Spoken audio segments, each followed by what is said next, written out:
Sofija Baldauskaitė. 300 metų. Ateities meninis akcentas – laikinas. Lietuvos šimtmečio laiko juostoje Danės skvere nesutariama, kas autorius, nes neaišku, kas svarbiau – idėja, projektas ar įgyvendinimas. Tarp sovietinio laikotarpio ir nepriklausomybės atkūrimo yra 55 metai ir 75 metrai. Nuo nepriklausomybės iki šios vietos yra 410 metrų. Tad istorijai banguojant tiesia linija, kaip tik čia nepriklausomybės atkūrimui sueitų 300 metų.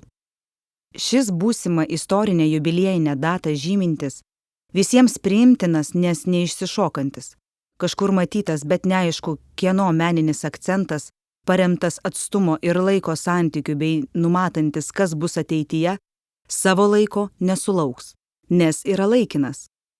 Kūrinys kelia miesto kultūrai svarbius klausimus apie viešųjų erdvių puošimo ir paminklinimo sprendimus, meninių idėjų vertę bei vadinamųjų miesto akcentų atsiradimo būdus ir autorystę.